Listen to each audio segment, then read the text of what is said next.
À partir du moment où j'ai envie, ça y est, c'est parti.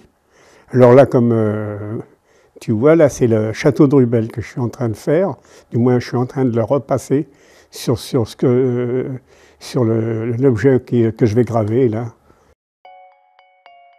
Parce que le château de Rubel, parce que c'est là qu'est née la faïencerie de Rubel.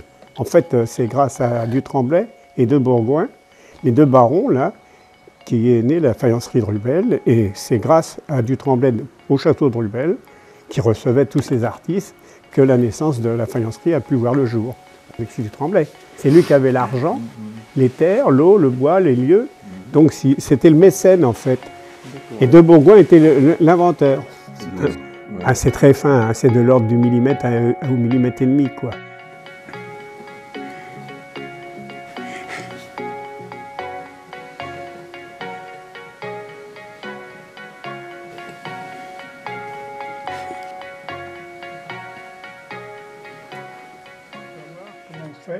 Pour se rendre compte si ce que tu fais, ça va à peu près ou pas. Avec de la plastiline, tu vois. Voilà, j'applique ça, je sors, et comme ça, je vois, à l'envers, tu vois, je vois, toi, là, c'est le toit, là, c'est l'arbre que j'ai, avec ses branches qui sont. C'est là-dessus que je vais faire mes empreintes en élastomère, positif et négatif, et ce sera sur l'élastomère que je ferai le moule qui ira au centre de cette assiette. Donc, elle sera là en négatif. Il n'y a que quand j'aurai mis la terre dessus, la plaque de terre et tourner l'assiette, qu'on la verra après en positif. Il ne faut pas oublier de graisser le moule quand même, hein, parce que sinon ça s'accroche. Voilà. Toc, je regarde. Voilà. C'est pour ça que c'est impeccable, parce que ça prend au micron près. Donc, c'est le liquide, hein, c'est-à-dire que c'est de l'élastomère caoutchouc synthétique d'aujourd'hui, hein, que l'on coule sur le modèle, et on va attendre 6 heures. Une fois qu'il est pris, on va le démouler. Hop, et voilà. Et voilà.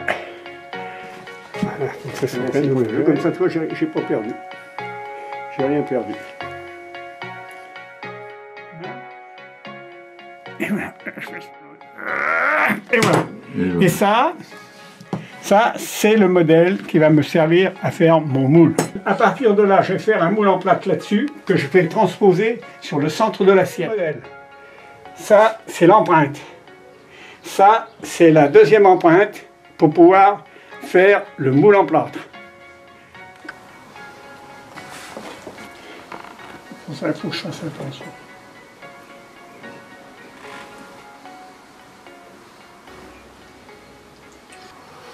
Ça va permettre.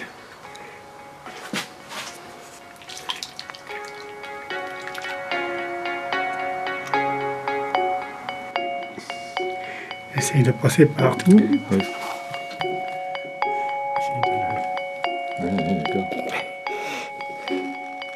Ça, c'est parce que... Eh bien, c'est là-dessus que je vais faire la lithophanie. Et la faïence, je l'ai fait au négatif. Ça, c'est le positif. Hein, c'est ce que j'ai fait. Et je vais faire là-dessus la litho. Pour la faïence, c'est le contraire. C'est le moule qui va sortir de ça. Je vais le faire de façon à lui donner la forme qu'il va avoir dans le fond d'une assiette.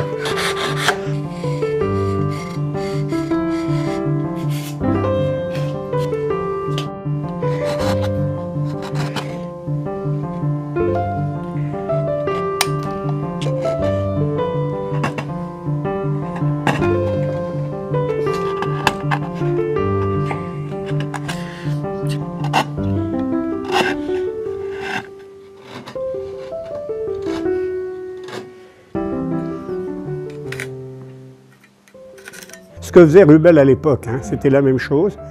Je vais l'incorporer dedans et c'est à partir de là que je vais pouvoir faire une assiette avec le modèle.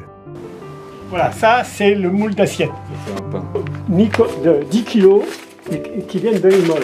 Hein. Maintenant, et c'est à peu près la terre qu'employait Rubel parce que c'est la même texture et à peu près la même blancheur. Voilà, donc ça se livre comme ça. Je fais des tranches. À peu près. Voilà. Attention, voilà. Je recule. Voilà.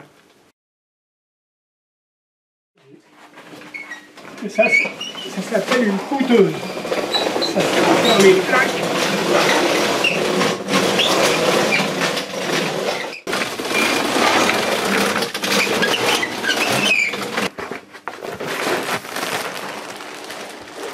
Voilà. Attention, reculez. Voilà. Alors on se sert des réglets de calibre pour avoir la... Je lisse pour avoir une surface bien plane et bien lisse.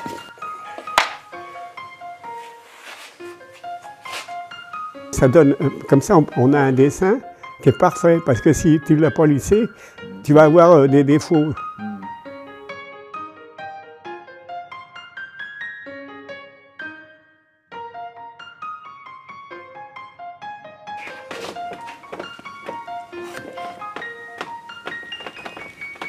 Ça permet en même temps de bien serrer la pâte sur le modèle.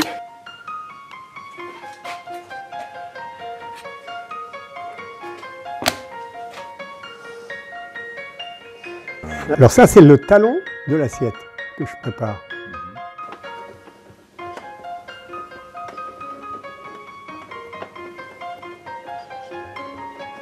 Un petit peu le talon en forme. Maintenant, alors là, je vais mettre l'ensemble sur le tour à pied. Là, je présente la pièce. Alors je la scelle, je la bloque pour pas qu'elle se sauve. Et là, je commence à tourner. Alors je commence à préparer la forme à l'éponge, pour que ça soit pas trop dur.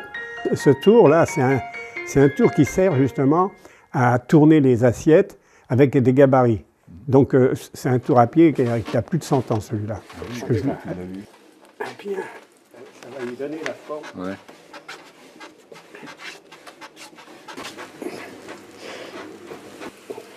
Je l'ai acheté dans le Midi à une vieille artiste qui le tenait de son père. Alors, elle avait 80 ans, moi il y a plus de 20 ans que je l'ai, tu vois, ça fait... Il a au moins 120 ou 130 ans. Ah, c'est une pièce de musée.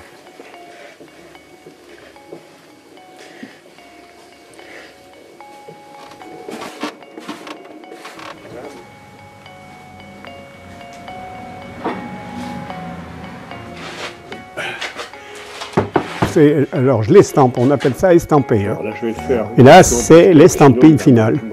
Voilà. Ça commence à se former là. Ouais. Ça va peut-être le faire.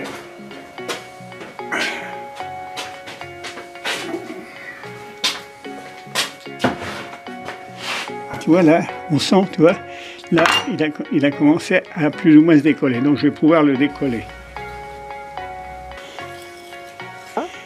Et ensuite, on va la mettre dans un contre-moule, de façon à ne pas la déformer si on veut la découper. Si on regarde bien, hop, wow.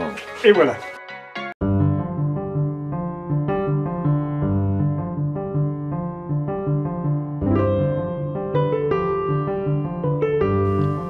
Là, avec des petits ciseaux, je commence le découpage.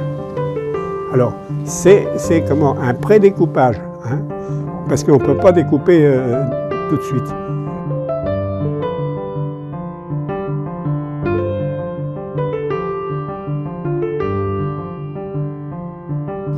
Là, je vais encore passer 3/4 d'heure.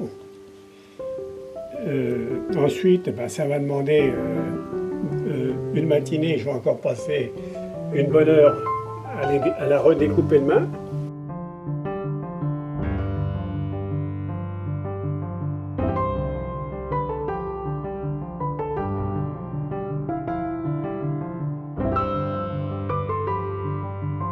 Et le lendemain, on reprend. Et on reprend tous les petits trous là, on les affile bien. Alors là, avec le scalpel, on nettoie tout, on les met bien.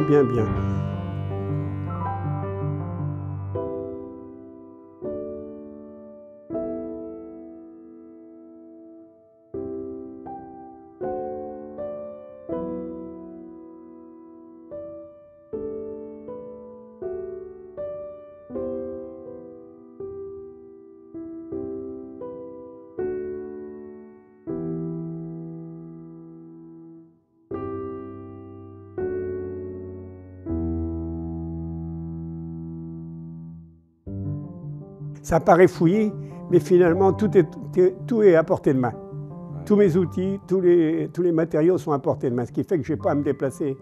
Je peux rester sur place et j'ai tout sous la main. J'enlève les petits morceaux, ce qui est pas toujours facile. Hein. Bah ouais, faut être... Voilà. Là, je suis en train de rectifier tous les trous, là. Alors, il y a, je crois, 96 trous. Ah bon? Oui, alors tu vois un petit peu plus à faire à chaque fois. Hein.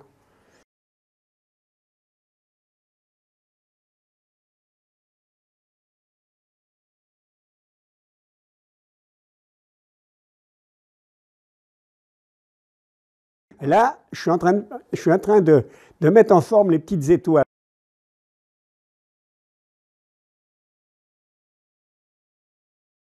L'après-midi, je la mets là, à l'envers, oui, avec des cales pour pas qu'elle se gondole de trop. Ça sèche, mais avec des cales. Quand ça va être sec, je vais poncer tout ça. Tu vois, enlever toutes les bavures là, et puis poncer l'arrière comme il faut, que ce soit propre. Que ce soit un peu plus fin. Fais attention. Je le fais sécher. Une fois qu'elle est sec, je la fais cuire à 900 degrés, hein. Non, à 1050 degrés plutôt. Et quand elle est cuite une première fois, eh ben, je l'émaille. Là c'est l'émail. Hein. Je suis en train de préparer l'émail. Alors, bon, faut le remettre pour qu'il soit facile à pulvériser. Alors, je me sers d'un compresseur et d'un pistolet spécial, hein, parce que à la main, on n'y arriverait pas, ça ne serait pas assez beau.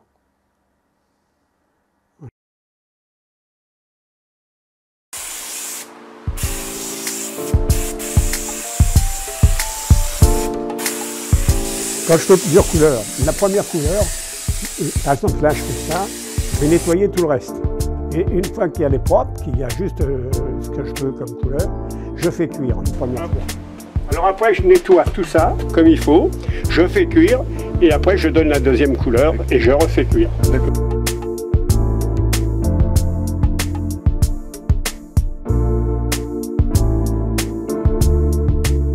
Alors là c'est la phase cuisson. C'est 24 heures en chauffe au total et puis 36 heures au total, quoi, temps de sortir. Hein. C'est de l'ordre de 950 à 1050 degrés.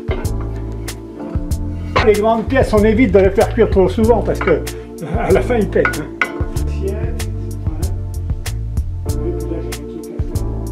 Non, je peux pas. Bon, ben voilà, c'est plein. Alors il faut le charger au maximum hein, parce que c'est. Les programmes 9, le 1, le 2, le 3.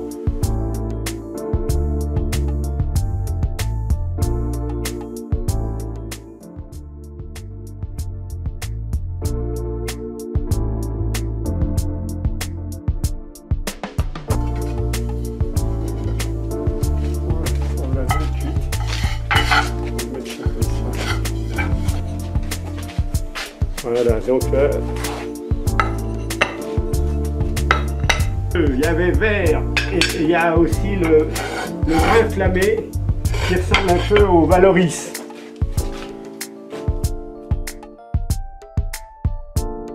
Plus bleu de Rubel. Oui, comme là. Ah ouais. Ouais. C'est le bleu méditerranéen normalement. D'accord. Quand il est vraiment beau. Das fängt an zu trocknen, dann muss man das rausheben, ganz sorgfältig, damit es nicht kaputt geht. Aber der Trick bei dem Ganzen, das ist ein anderes Material als das. Ja, ja, das ist ein anderes Porzellan und die Temperatur ist eine andere. Und deswegen wird es dann durchsehen, das haben wir ja vorher gesehen, die zwei gleichen Sachen bei einer Temperatur kann man nicht sehen und bei der anderen Temperatur kann man durchsehen.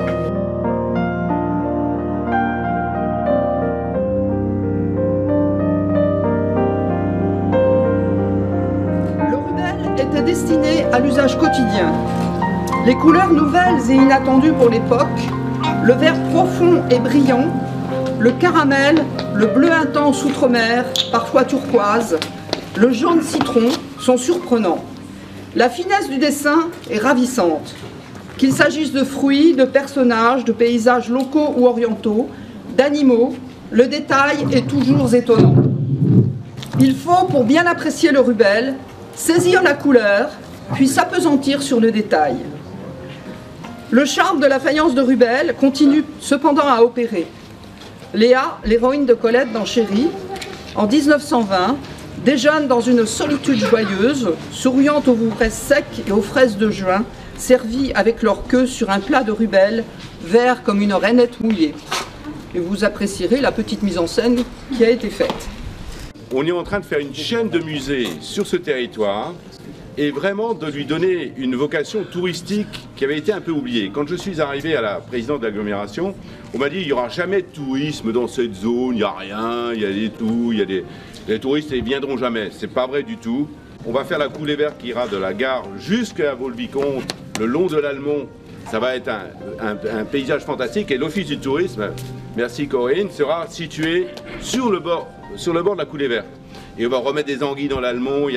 Il y a plein de choses à faire. Il suffit qu'on se prenne en main et l'agglomération est là pour bouger les choses. C'est fantastique et le musée de Rubel, c'est la cerise sur le gâteau. Merci Françoise et merci à vous tous. On va associer la visite de la Maison de la Faïence, soit à d'autres visites sur le territoire de Melun-Val-de-Seine, soit spécifiquement, on visite la Maison de la Faïence et autour, on va essayer de faire un petit tour de Rubel et de présenter les attraits de la commune. Je suis très heureux, vous savez, il y a un certain nombre de choses qui en Seine-et-Marne méritent d'être mises en valeur et qui font la renommée du département de Seine-et-Marne. On a l'habitude de parler du Brie de Melun, on a l'habitude de parler du Brie de Meaux, on a l'habitude de parler de Barbizon pour ses peintres, de Fontainebleau pour son château, etc. Tout ça représente. Mais c'est vrai que la faïencerie de Rubel, c'est quelque chose de très important pour le département de Seine-et-Marne et qui ne fait que mettre en valeur, en plus de ça, notre patrimoine et puis aussi ce que notre savoir-faire, les qualités de ce département. Il y a beaucoup de choses comme Noisiel et sa chocolaterie, etc. La faïencerie de Rubel, c'est quelque chose d'excessivement important. Voilà. Donc, bien évidemment, la faïence de Rubel a connu évidemment ses heures de gloire, on va dire, à Rubel sur une période de 20 ans, mais il y a énormément, effectivement, de faïenceries qui vont reprendre le modèle, évidemment, de Rubel pour essayer de le perpétuer. Et je dirais que M. Fapani fait partie, justement, de ces personnes qui poursuivent, on va dire, l'aventure de Rubel en Seine-et-Marne.